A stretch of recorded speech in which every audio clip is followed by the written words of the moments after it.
strange. When I was in my 20s, I changed careers from computer engineer to stand-up comedian. It was the 1980s, and I decided I'm a visionary. I could see the future. This whole computer thing is going nowhere. But, you know, for a long time, I've had to answer to a lot of folks who feel that there's some kind of inherent contradiction between those two pursuits, and I don't think there is. So if you'll indulge me, I'd like to talk a little bit about why. I'm going to start with a story from when I was 9 years old, and my grandmother took me to the New York World's Fair. They had an exhibit there, it was part of the IBM pavilion, that demonstrated the bell curve, the Gaussian distribution, mechanically. I have a picture of the machine, which was a brilliant thing that was invented by Charles and Ray Eames. It dropped 30,000 balls from the top through this grid of pegs, and each ball in each row would bounce randomly left or right. And when they all collected at the bottom, every time they would form a perfect bell curve and match the line you see painted on the front there. And this just blew my little mind. I could not be dragged away. Here we are at this giant fair, and there's rides and shows and food, and my grandmother is stuck with this creepy, obsessed child who will not be torn away from the math machine. But honestly, it was like a life-changing thing for me. It really was. And I would focus in, you know, like on one little ball and watch it just be completely random, and then I'd kind of zoom out and see that every time there was this pattern to it, and it made me realize that you could make sense out of something by looking at it in a different way. And I think that's something that engineers and comedians both do. Okay, are you with me so far? Okay. The numbers and jokes have always been a part of my life from the time I was a kid. I was memorizing Pi to 50 places and Bill Cosby albums. You know, it's just, and you can infer from the time commitment that took, I didn't have a massive social life at the time. I looked up numbers in the dictionary. I just thought numbers were interesting. I looked up just to see what would the dictionary say. And I found the word 50, F-I-F-T-Y. It's in there. The definition was 3 words, 5 times 10. Now, you don't know what 50 is. What kind of help is 5 times 10? You look up 49, it'll say C50, subtract 1.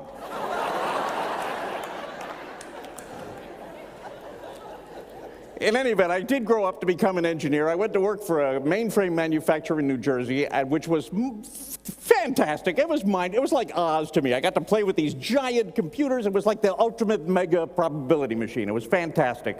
In fact, I have a picture. I think this is from like 1979 or 1980, if we can get there. Let's see. Yes, that's it. That's me and my group. You can kind of play Where's Waldo with this and try to figure out who I am. The clue is there's no female in that picture.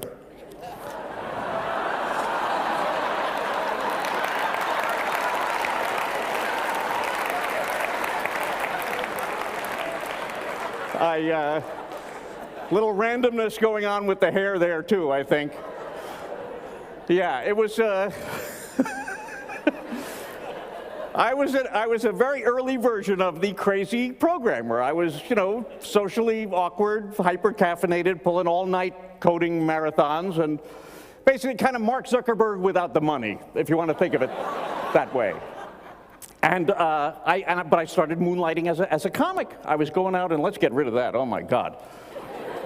I started going out, and I was doing my engineering job by day and going out at night and trying to tell jokes. And what I discovered, it was surprising to me, it was the same, I couldn't do both at once because it was the same creative juice that was fueling both of these things.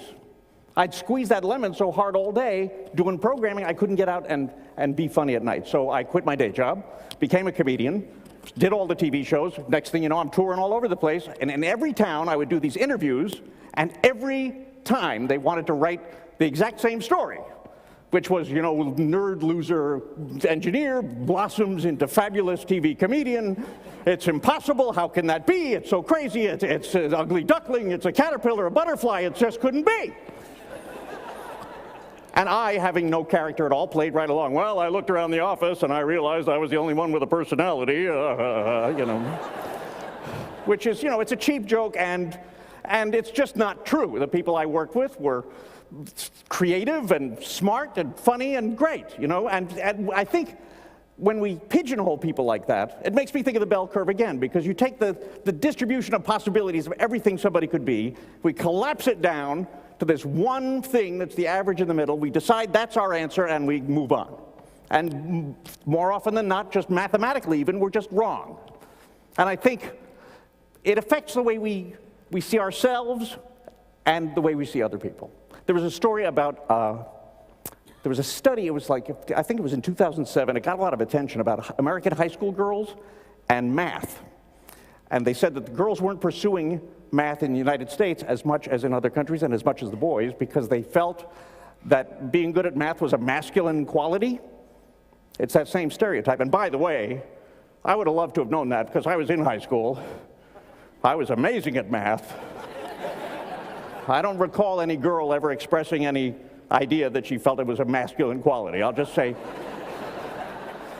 But if I could, I would go back to those same reporters and try to give them the real answer to the question, why is an engineer and a comedian, what do they have in common? And the truth is, an engineer, if you think about it, they take a big complicated thing like an airplane or a bridge or a computer, and they break it down into its little parts, and they break the parts down into littler parts, and they figure out kind of how everything fits together and meshes and jibes.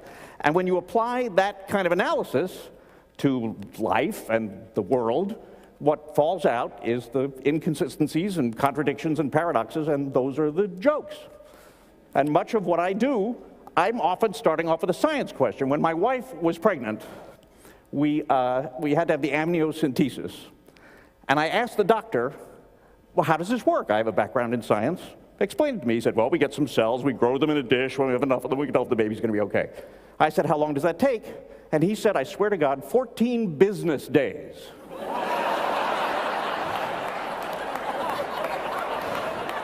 And what kind of a cell takes the weekend off from multiplying? Oh, I'm sorry, it's Veterans Day, the banks are closed, there's no mitosis on a day like this. And pseudoscience stuff is ripe for this kind of, and I love to go after these. The crop circle thing, if you look at that, you know the story, big pattern crunched into a cornfield in England, and what people believe is that it's got to be aliens. They actually believe, if you look at it, they will say, the pattern is so big you can see it from space, they're leaving each other messages. This is what messages. Is this remotely plausible? Do we have to think that much further? What are the chances that this is a race of advanced alien super beings who have mastered intergalactic hyperdimensional space travel and communicate by corn? They just cannot get the BlackBerry thing together.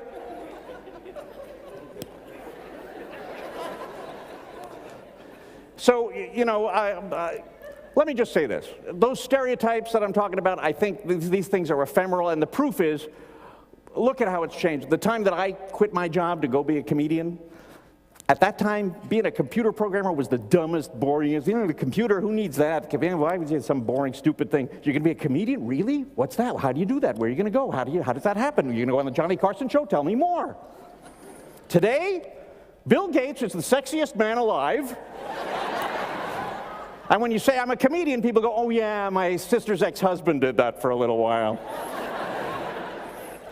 So I'll leave you with this. What I think I learned from the probability machine is that if you want to simplify things, instead of limiting your view, the best way, the fun way, is to find the patterns and the combinations that naturally occur when you look at all the possibilities.